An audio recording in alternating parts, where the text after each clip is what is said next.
What's good? It's a Stream Caution. Today I'm finna go over my official WWE NXT No Mercy review. Finna go over every match on the card, what I thought of each and every match, what I thought of the build, what I thought of the feud, what I could think leading towards after every single match.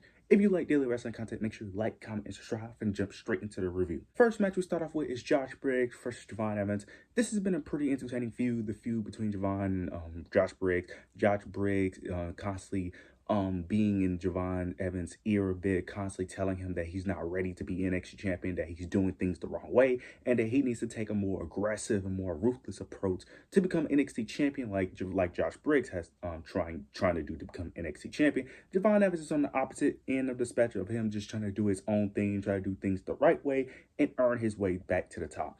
This was a really good match. For a good portion of this match, it was a good back and forth. The story they was really telling was just Javon Evans constantly having that underdog, being the ultimate underdog, constantly fighting through, constantly overcoming the odds. Towards the end of the match, it was a moment where Josh Briggs goes for a choke slam, but Javon ends up reversing it into a cutter. Then he ends up doing his finishing cutter move off the top rope and picks up the victory. I like this match. This was a really good way to open the show. Really enjoyed it. Don't know if we get a third match, but I could easily see it being a trilogy due to Josh Briggs winning the first match. But I wouldn't mind him ending the feud, but I also wouldn't mind him continuing the feud as well. So I don't know where we really go, especially due to what ended up happening later in the show. This is going to be very interesting. The next few weeks of NXT program is going to be very interesting with the whole TNA storyline that's happening. So a couple storylines may end up getting paused for a bit due to the whole TNA storyline until that's all wrapped up. But very interested to see how this plays out. I enjoyed this match. This was really good, and I can't wait to see what's next for both these guys because this was a really good match, and I've really been enjoying the feud. So can't wait to see what's next. Now we got the Women's Speed Championship between Sol Ruca and Jada Parker. Now, at first, I was very confused about this because I was like, did I watch NXT for the past few weeks? Like, I was so confused. I was like, I could have sworn Lainey Reed was the #1 contender, but Lainey Reed ended up getting hurt. She ended up being not medically cleared. She got hurt while she was training, so she was not in this match. So they ended up doing an open challenge. In the open challenge, the person who accepted was Jada Parker. This was a good match, solid match. Towards the end of the match, you end up getting Jada Parker. She gets distracted by Zarya for whatever reason. Then you get Lash Legend. She comes out, talks to Jada Parker, tries to attack her, but then misses her. Zarya is a spearing Lash Legend. Jada gets back in the ring only to get hit by a Soul Snatcher. Okay, I expected Jada Parker to lose, and I knew Soul was going to retain. That's not really my issue here. My only issue here is how did Jada Parker lose? Because I understand they wanted to protect her, which I do understand, but the way they did it was very weird and overcomplicated. All they had to do was just have Lash Legend come out, distract Jada, try to attack Jada like she did, and then have Lash stop herself before attacking Zarya. Jada gets in the ring, then get hit with a snow dash. We didn't need Jada to get distracted by Zarya first. That made no sense because throughout the entire match, on commentary, they was literally saying how Jada was watching the time and constantly trying to finish the match. They literally made an effort to tell us that Jada Parker knew about the time. Throughout the match, she wasn't celebrating. She was constantly trying to get pinfalls. So she was aware of the time limit, but for whatever reason, with 30 seconds left, mind you, she all of a sudden wants to talk trash to Zarya when throughout the match, she wasn't doing none of that. That was my only issue with it. It's like throughout the match, you made it a whole thing of her being focused, but the last 30 seconds, she don't want to be focused. Like, that was just confusing to me. And we didn't need a Zarya involvement. All you needed to do was just have Lash come out. That would have made sense to have Jada actually get distracted because she's been feuding with Lash and she wants her get back. That made logical sense. But having her get distracted by Zarya, that didn't make no sense. But Sol Ruca retains. She's still your women's speed champion. I don't know what's next for her really because they've been on and off with the Zarya storyline. It looks like they're going at the women's tag titles, even though so we'll see how that plays out. What's next for Jada Parker? This is going to continue to feud because later in the show, Lash Legend cut a promo against Jada Parker. Jada Parker comes out, they brawl for a bit, and next week on NXT they're going to have a match. So interested to see how this plays out. I've been enjoying the feud. Can't wait to see what's next. Afterwards, we end up getting a steel cage weapons match between Blake Monroe and Jordan Grace. This was a great match. This was everything this match needed. This was everything this feud needed. Very reckless, very chaotic. This was everything this feud needed, man. The spots in this match was amazing. We had one spot where Blake Monroe ended up tying Jordan Grace towards the ropes with a blow dryer, and then she ends up using I think she tied her with a blow dryer, and then she ends up using scissors to end up cutting Jordan Grace's hair, which I thought was a very sick spot. It was one moment where Jordan Grace ended up picking her own hair that got cut off and ended up putting it in Blake Monroe's mouth. Another sick spot where I think Blake Monroe ended up putting Jordan Grace in a trash can, and she was hanging upside down off the ropes and ends up doing a double stomp. That was very sick. But it does end where both women was on top of the was on the top rope, if I'm not mistaken. It was a table. Jordan Grace ends up doing some type of slam. I forgot what the slam was called that they said on some commentary, but she ends up slamming her through the table, picks up the victory. Makes sense for the story that they was telling. It makes sense why Jordan Grace will win this match. I wanted Blake to win, but it makes logical sense for Jordan to win. What's next for these women? I really don't know based off the TNA stuff and based off the NXT Championship and North American Championship, because I would assume that one of them would go after the NXT Championship.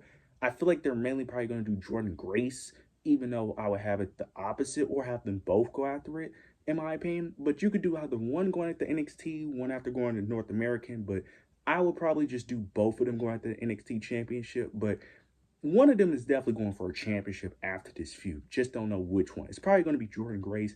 Don't know who Blake Monroe will really feud with, because Jada Parker's busy, Lash Legend's busy, Fatal Influence is busy. Trying to think of other baby faces she can actually face. So yeah, it may be Blake Monroe going after Sol Ruka, to be honest with you. That may be the most logical thing for her to do. So interested to see how this plays out, but this was a great match. This was a great way to end the feud, because the feud was not that good, but this was a really good way to end it. And I'm interested to see what's next for these two women.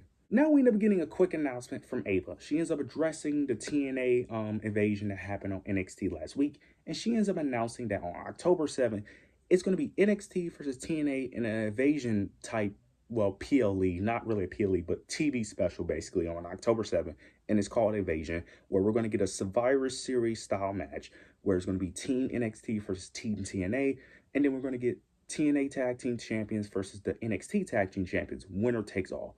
That's very interesting. This could go a lot of ways, because on Team NXT, who's going to be on the teams? Because Trick Williams is the TNA champion.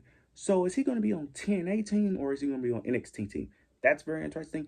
And I'm very interested in how they're going to do this. Are they going to do all main eventers? Are they going to do main eventers and mid-card? Because they're doing men's and women's. I could see a world where on the NXT, they could probably do Trick, Oba, Javon, Ricky, maybe Ethan Page in the mix. And then I could easily see them for the women, JC Jane, Lola Vice, maybe Jada Parker, Lash Legend, but they're feuding, so that's a bit iffy. You could probably throw Sol Ruka in there since she's the North. You could go a lot of ways with this.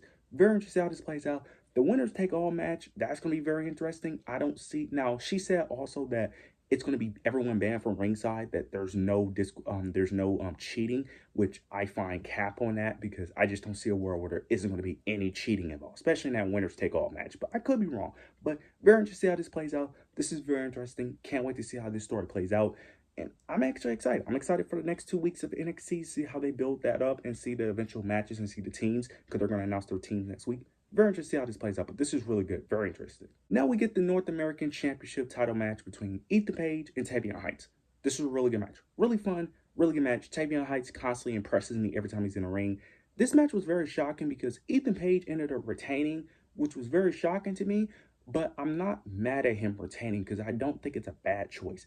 I am just interested to see what's next for Ethan Page. Now, they did tease a little segment where after the match, you end up getting someone from AAA ended up mentioning that he's coming after him. This was the same guy he tried to confront last week, but ended up being Tavion. So it looks like that's going to be his next challenger. I'm not mad at Ethan Page retaining. I just kind of wish that he would have lost it, but I'm not mad at it at all. Like, Ethan Page, he's having a great reign. This Canadian gimmick that he's working on, it's great, so I'm not mad with him continuing it. Just curious to see what's next for Tavion since he lost cleanly. Now we got the women's NXT Championship match between Lola Vice and JC Jane. This was a really good match. This match actually surprised me. I did not expect this match to be as good as it was. Towards the end of the match, you end up getting Fallon Henley. She interferes multiple times. She ended up interfering, pulling the referee out of the ring. This caused her to get ejected from ringside. This allowed Lola Vice to end up starting to get the upper hand. But there was a moment where JC Jane ended up getting the NXT Women's Championship. She gets the NXT Women's Championship, right? The referee, of course, stops her, which I find very weird. I hate when referees do this because it doesn't make logical sense for you to do this, because Just do your job. Either they get disqualified or they not. I hate when referees stop the wrestler from attacking them with a weapon. It just makes, like, I don't understand why you stop them. If they use the weapon, it's just a disqualification. Just let them use it anyway. But she stops Jason Jane. Then Lola Vice, forgot exactly what ended up happening, but I think she ended up hitting a back fist, if I'm not mistaken. No, she ended up hitting a spinning kick. That's what happened. She completely missed, but they sold it. JC Jane ends up kicking out. Then eventually she ends up hitting the back fist, her finisher, but she ends up spinning out of the ring due to her momentum. She starts to get back up, but then a random woman ended up attacking her that was dressed in all black. We couldn't see her at all, which I'm assuming is Laney Reed. She gets back in the ring. JCJ ends up hitting her spinning back fist, picks up the victory. I like this ending. Now, the only problem I have with it is that this does cause questions for a rematch because I think it was the right choice for JC Jane to win. I just don't think Lola Vice is the right person to dethrone her. You guys already know my three women. It's Blake Monroe, Jada Parker, or Lash Legend. But I do like what they did here. I'm assuming it's Laney Reed because she was injured and she ended up kicking her. I think that's going to play a factor. I think they've been teasing Laney Reed and Fatal Influence for the longest time, especially with Jasmine ended up quitting WWE. I think they're going to find their third member. That third member is going to be Laney Reed. So I think Laney Reed next week is going to reveal that it was her. And that's going to bring some fuel to this feud because I think this feud will continue due to Lola Vice getting cheated. So I like what they did here. This was a really great match. Really excited to see what's next for Jason because I've been loving her NXT Championship reign. This has been a great reign in my opinion. Can't wait to see what's next. Then we get the main event. Ricky Starks versus Open Fiend for the NXT Championship. This match completely shocked me. This was an absolute banger. I'm not even going to go over the spots, but Ricky Starks is your new NXT champion. I did not expect it. Very curious to see how this plays out, really, because they probably would do the same thing they did with the Tony D'Angelo thing where Oba takes a break, comes back, and then try to dethrone him but fails again. What does this lead Javon? Because they was building that story up. Like, is Javon Evans going to eventually come back and face Ricky for that title? Babyface versus babyface? Is Oba going to dethrone him again? Or is Ricky going to turn heel? I don't know. This could go a lot of ways. I'm not mad at the decision. It's very unpredictable, very shocking, but I'm not mad at the decision. I think it's a great decision. You guys let me know your thoughts and opinions down below. I thought this was a great show, in my opinion. I really enjoyed it from top to bottom. But let me know your overall thoughts and opinions down below. Make sure to like, comment, subscribe. But yeah, that's it.